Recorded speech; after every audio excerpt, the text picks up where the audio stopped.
Assalamualaikum warahmatullahi wabarakatuh. Kami dari kelompok 7. Di sini kami akan membawakan presentasi mengenai tugas akhir kami yang berjudul Uji ANOVA dalam mata kuliah Metodologi Penelitian dan Statistik yang diampuh oleh dosen kami Dr. Rika Handayani SKM MKes. Adapun tujuan dari pembuatan video ini adalah untuk mengedukasi teman-teman semua cara perhitungan uji ANOVA baik secara manual maupun SPSS.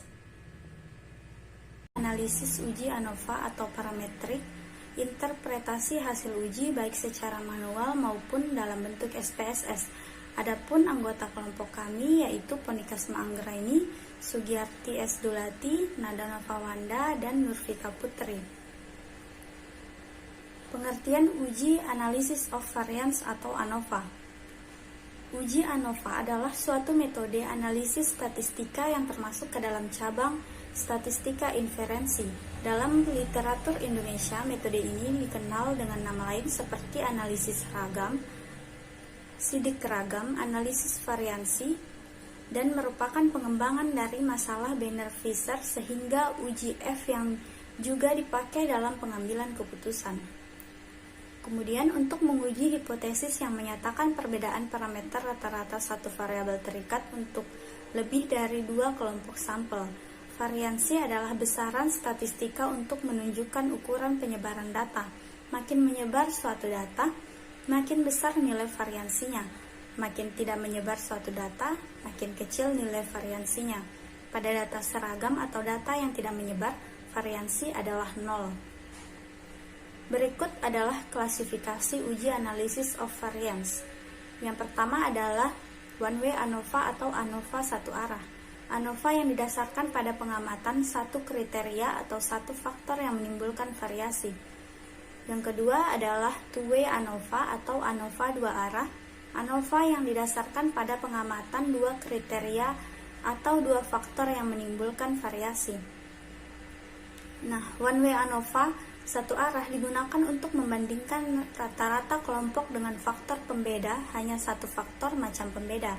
Karena pembedanya hanya satu, maka disebut dengan ANOVA satu jalur atau satu arah.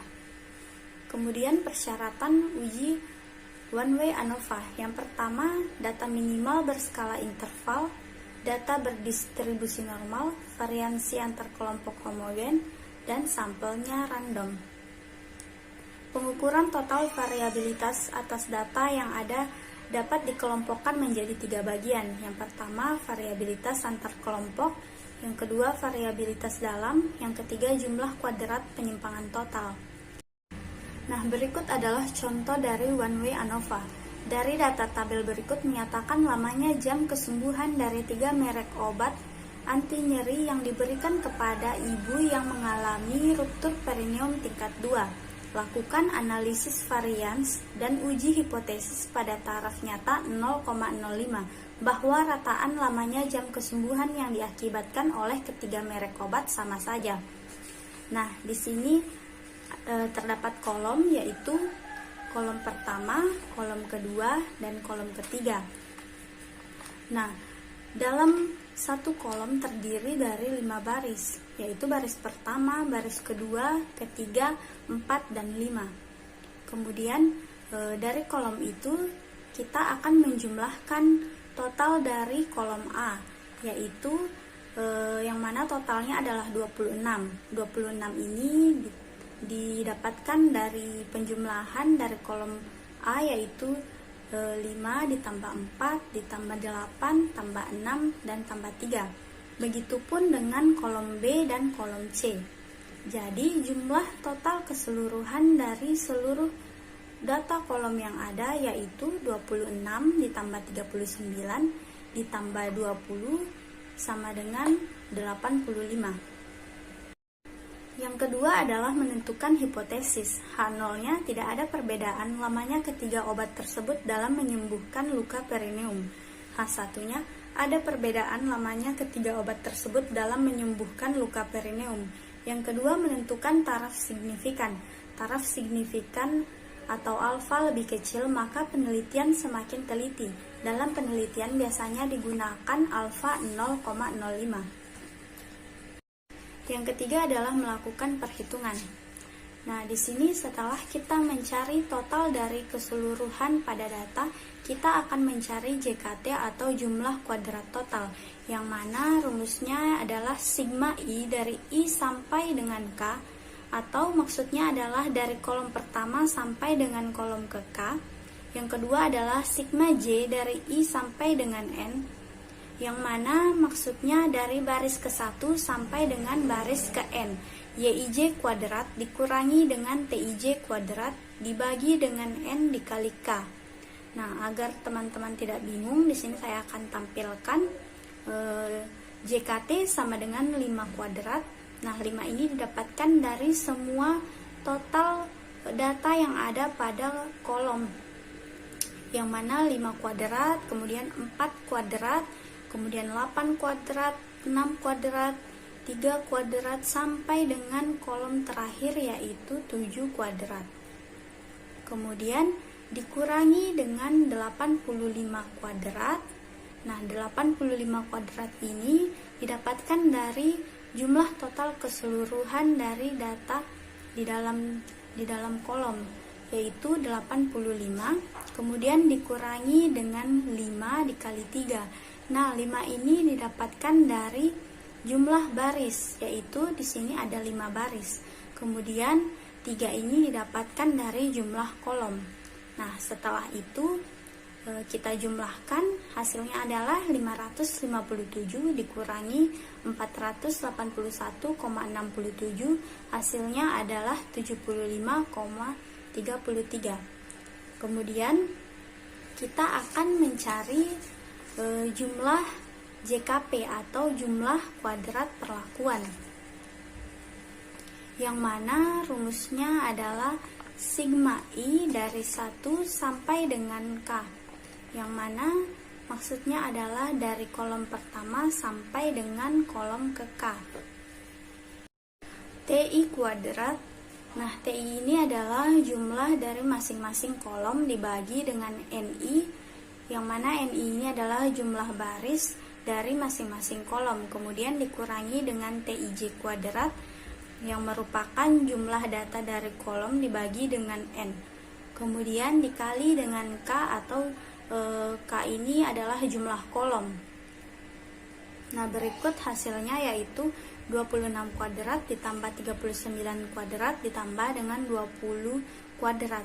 26 kuadrat ini didapatkan dari jumlah masing-masing total kolom A, yaitu 26 dikuadratkan total kolom B dan total kolom C dibagi dengan 5. Nah, 5 ini adalah jumlah dari masing-masing baris, kemudian dikurangi dengan 85 kuadrat yang merupakan total dari keseluruhan data, kemudian dibagi dengan 5 dan dikalikan dengan 3.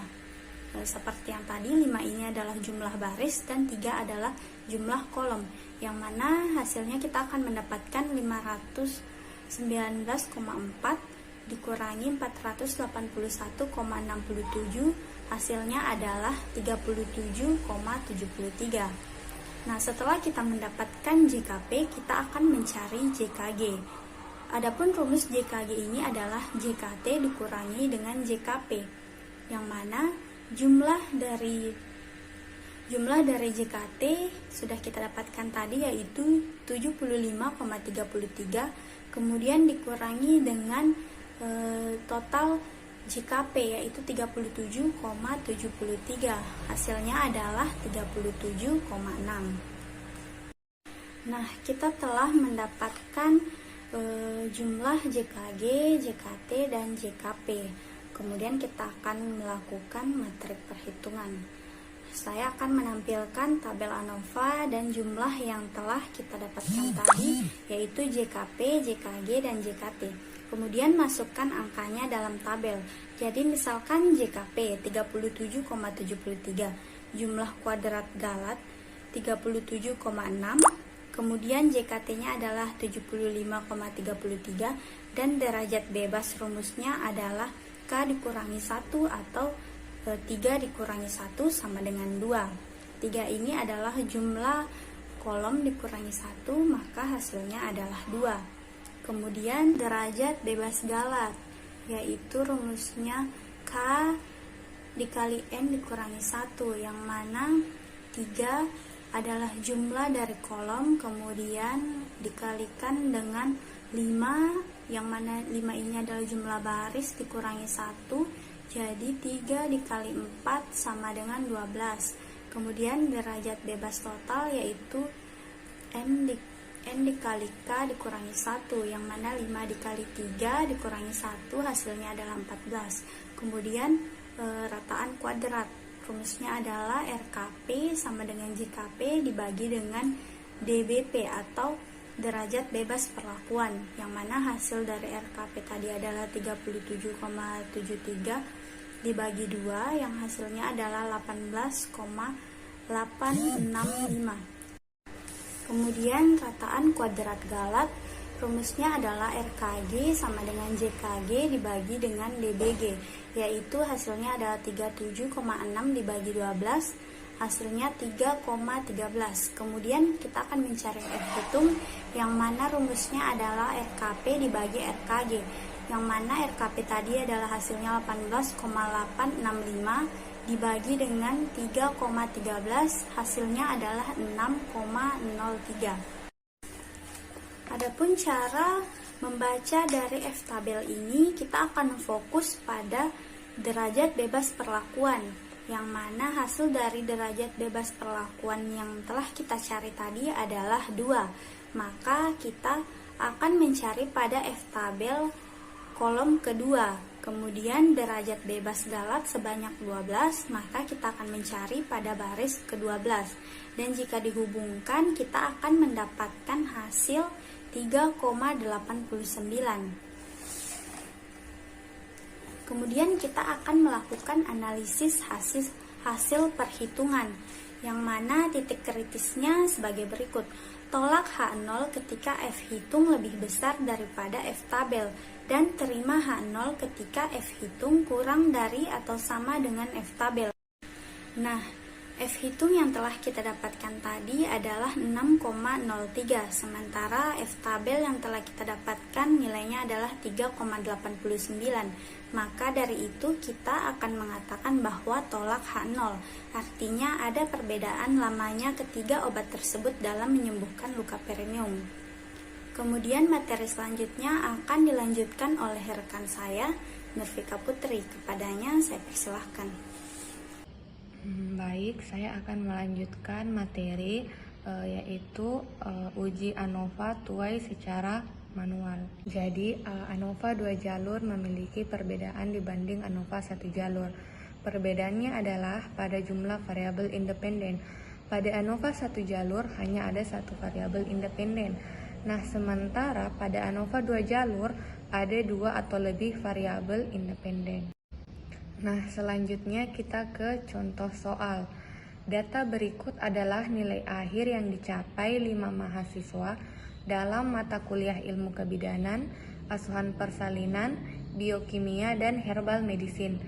Nah, di sini ada 5 mahasiswa dan ada 4 mata kuliah. Yang pertama ada ilmu kebidanan, asuhan persalinan, biokimia, dan herbal medicine.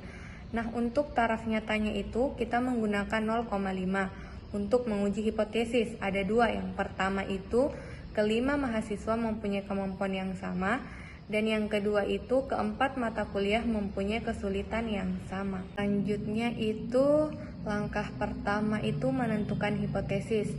Pada bagian A di mana H0-nya adalah kelima mahasiswa mempunyai kemampuan yang sama. H1-nya itu sekurang-kurangnya ada 2 mahasiswa yang memiliki kemampuan yang berbeda.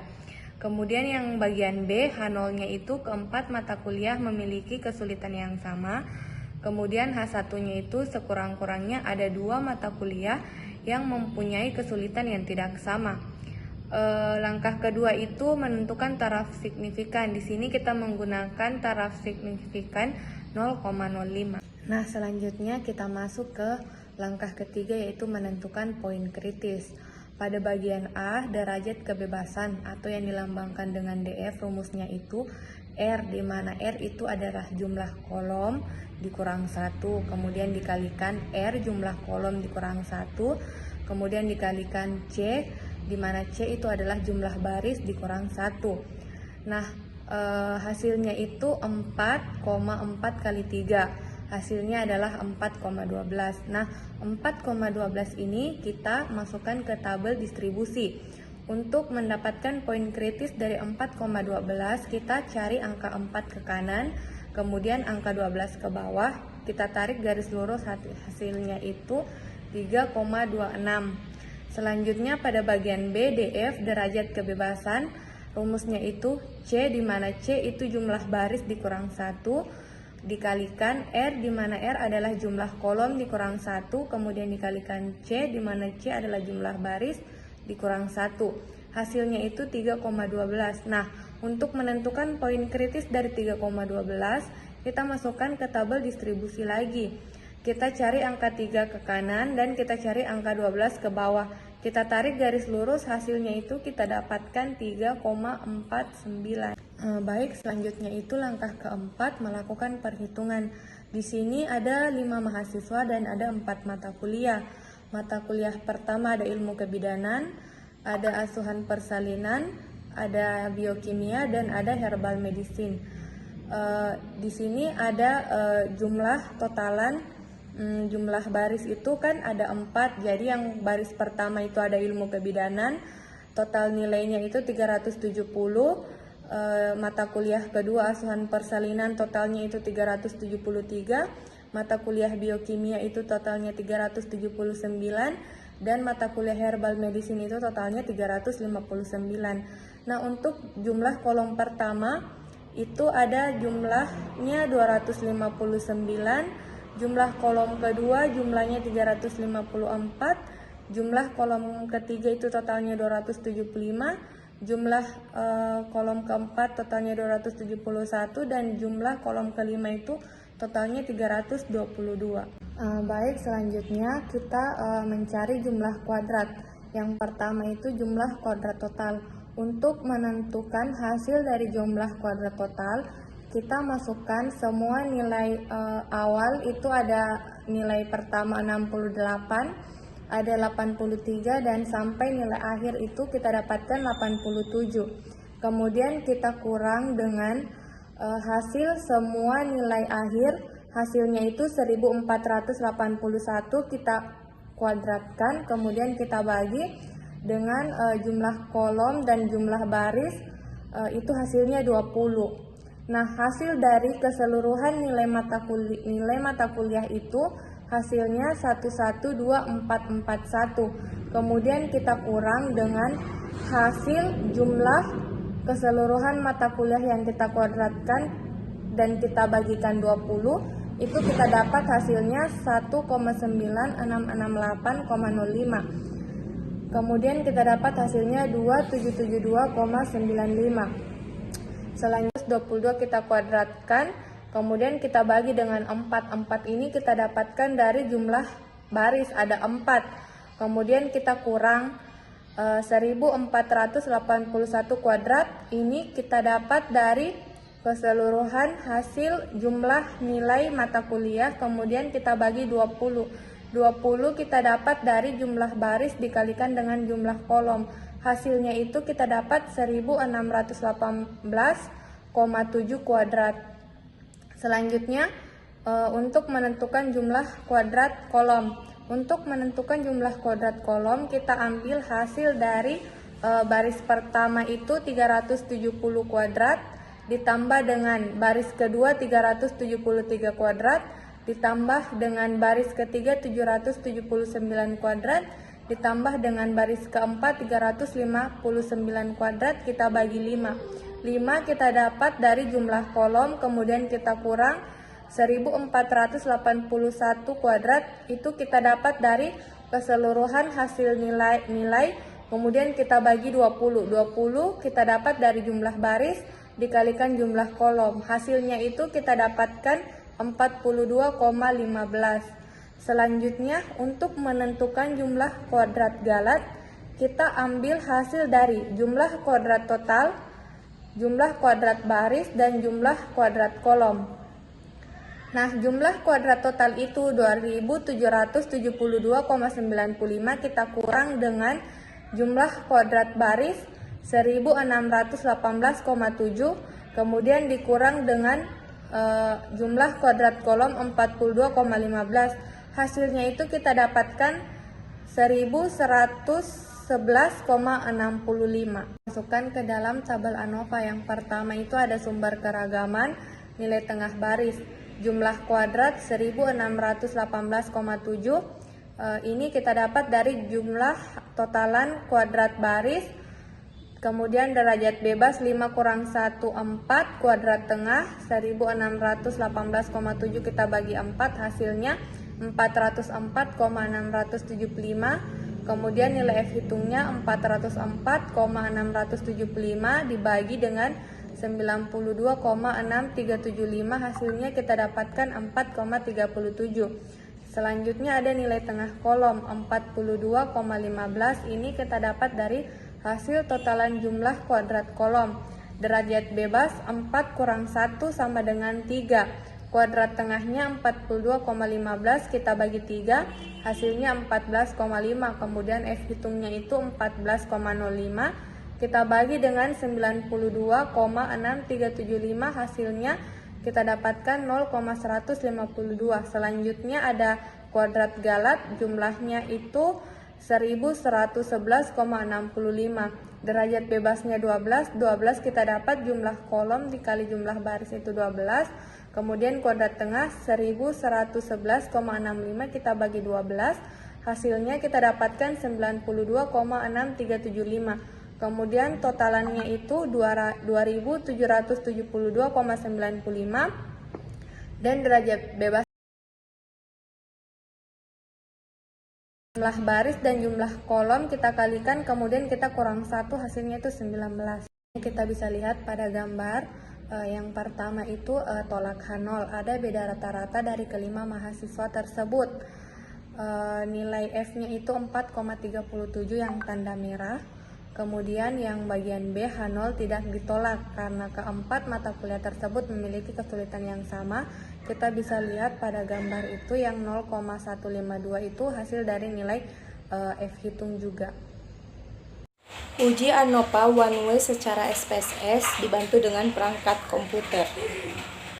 Yang pertama itu, lakukan pengujian hipotesis perbedaan rata-rata dengan signifikan 5%, membuat hipotesis penelitian H0 dan H1. H0 tidak ada perbedaan presentasi penggunaan KB yang diterapkan dalam pencegahan kehamilan dengan ketiga metode kontrasepsi MOL, metode kalender, dan suhu basal. H1 ada perbedaan presentasi penggunaan KB yang diterapkan di dalam pencegahan kehamilan dengan ketiga metode kontrasepsi MOL, metode kalender, dan suhu basal. Langkah kedua, buatlah variabel data variabel dependen terikat dan variabel independen bebas dengan ketentuan variabel dependen penyebab kematian ibu hamil desimal 0, measure scale, variabel independen kasus kematian ibu hamil desimal 0, measure nominal. Di sini saya sudah membuka aplikasi SPSS. Terlebih dahulu kita mengklik variabel view. Kita mengklik variabel view. Kita memasukkan name-nya itu penyebab, terus tipenya itu numerik, width-nya itu 8, desimalnya itu 0. Mengapa kita menggunakan 0 adalah bilangan bulat, terus labelnya itu penyebab kematian ibu hamil, value-nya itu 0, misiknya itu 0, terus columns-nya itu 0, eyelet-nya itu right. Setelah kita memasukkan name yang pertama, sekarang kita memasukkan name yang kedua. Name yang kedua itu adalah kasus, terus tipenya itu numerik, terus width-nya itu 8, terus desimalnya itu 0, sama seperti yang tadi karena bilangan bulat, terus labelnya itu kasus kematian ibu, value-nya itu, simbol yang pertama itu adalah mol, terus simbol yang kedua itu kita memasukkan metode kalender, terus simbol yang ketiga itu kita memasukkan senggama terputus, misiknya tetap 0, terus kolomnya itu 8, terus right, terus measure. Setelah itu kita memasukkan mesut kedua NEM itu. NEM yang pertama itu penyebab kematian ibu itu, mesutnya itu skal. Terus NEM yang kedua itu kasus kematian ibu, yang mesutnya itu nominal. Setelah kita memasukkan variabel view-nya, kita sekarang akan mengklik data view. Subjeknya ada 30, dibagi menjadi 3, yaitu mal, metode kalender, dan senggama terputus. Di mal itu memiliki data di mana kita akan memasukkan serta di mal itu ada 90, 80, 80, 180, 80, 90, 90, 90. Dan kita akan memasukkan data di metode kalender itu ada 10. Nah, 90, 90, 70, 80, 80, 70, 70, 70, 60. Sedangkan di senggama terputus itu ada 10, 70, 80,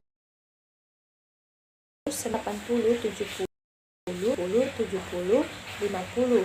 Setelah kita memasukkan datanya, masukkan data kasusnya, di mana mall itu ada 10, metode kalender itu ada 10, terus senggama terputus itu ada 10. Kita memasukkannya sesuai dengan urutannya. Jadi mall 10, metode kalender 10, dan senggama terputus 10. Jadi sama saja 30 subjek. Setelah kita memasukkan data, subjeknya 30 dan penyebab kematian ibunya, terus kasus kematian ibunya, sekarang kita akan mengklik analyze. Di sini analyze ada conformance. Setelah kita mengklik conformance, kita akan mengklik one way ANOVA. Setelah kita mengklik one way ANOVA, di situ akan muncul columns di mana ada penyebab kematian ibu hamil, ada kasus kematian ibu hamil. Setelah kita memindahkan, kita akan mengklik option. Setelah kita mengklik option, di situ ada descriptive dan homogeneity of variance test. Di situ kita akan mencentang deskriptifnya dan homogeneity of variance testnya, karena kita akan mencari data deskriptif dan homogeneity-nya. Setelah itu kita mengklik continue. Setelah kita mengklik continue, di sini kita akan mengklik OK. Setelah kita mengklik OK, di sini akan muncul hasil dari uji SPSS-nya, di mana ada hasil dari deskriptifnya, ada hasil dari homogeneity-nya, dan ada hasil dari ANOVA-nya.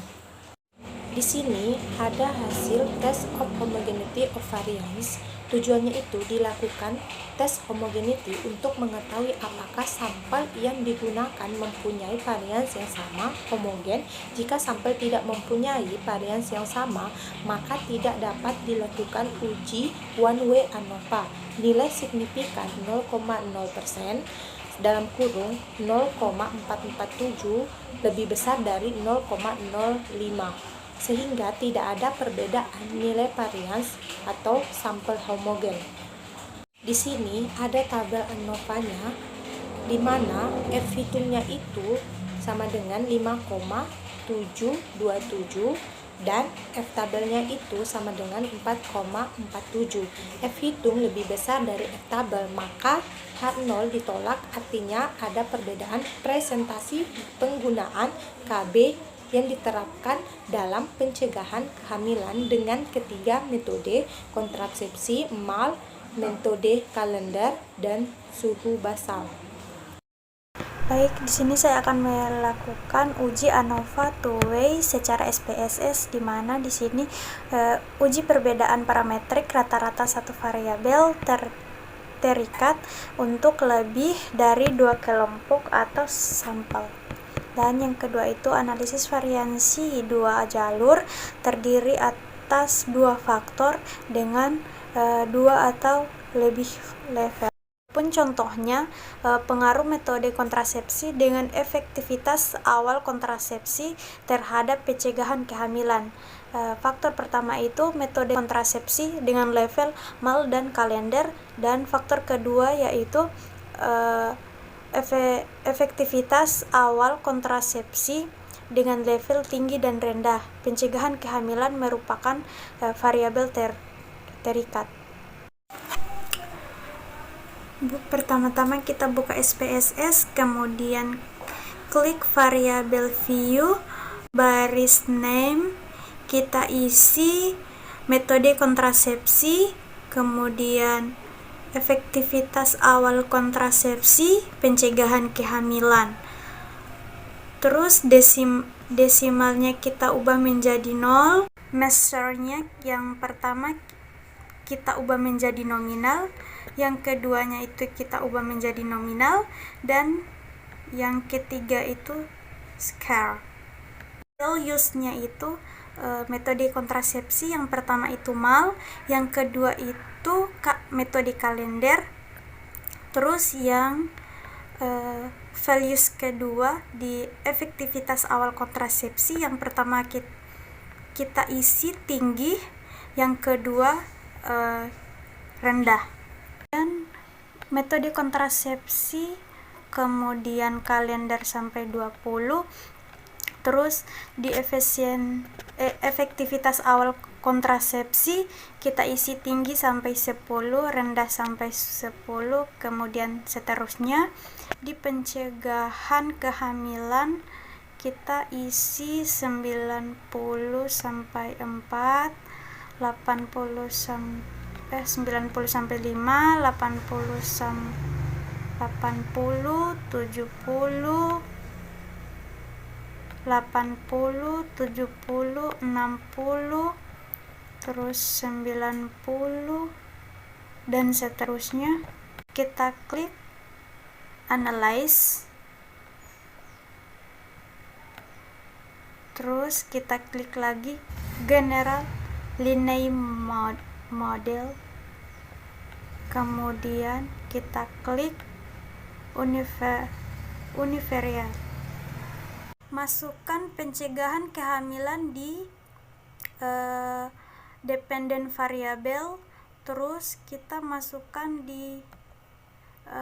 masukkan metode kontrasepsi dan efektivitas awal kontrasepsi di fix factor. Kemudian kita klik model, setelah itu pilih build times, klik shift dan pilih factors, kemudian klik tanda anak panah dan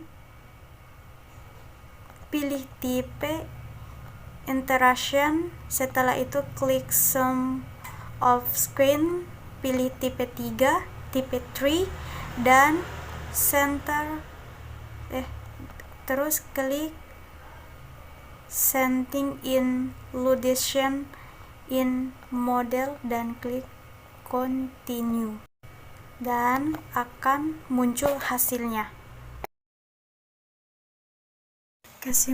Kesimpulannya, metode kontrasepsi F hitung sama dengan 2,549, F tabel sama dengan 0,110, F hitung kurang dari F tabel, maka H0 diterima. Artinya tidak ada perbedaan pengaruh metode kontrasepsi antara ibu yang diberikan kontrasepsi mal dan kalender, atau taraf signifikan 0,5, signifikan hasil uji P sama dengan 0,0119, signifikan hasil uji sig lebih dari taraf signifikan 0,119 lebih dari 0,05, maka H0 diterima. Artinya tidak ada perbedaan pengaruh metode kontrasepsi ibu yang diberikan kontrasepsi mal atau kontrasepsi mal dan kalender. Kesimpulan dari efektivitas awal kontrasepsi F hitung sama dengan 46,035, F tabel sama dengan 4,110. F hitung lebih dari F tabel, maka H0 ditolak. Artinya ada perbedaan metode kontrasepsi antara ibu yang mendapatkan efektivitas tinggi dan rendah atau trough signifikan 0,05, signifikan hasil uji P sama dengan 0,000, signifikan hasil uji SIG lebih dari trough signifikansi 0,00 lebih kurang dari 0,05, maka H0 ditolak. Artinya ada perbedaan metode kontrasepsi antara ibu yang mendapatkan efektivitas awal kontrasepsi tinggi dan rendah.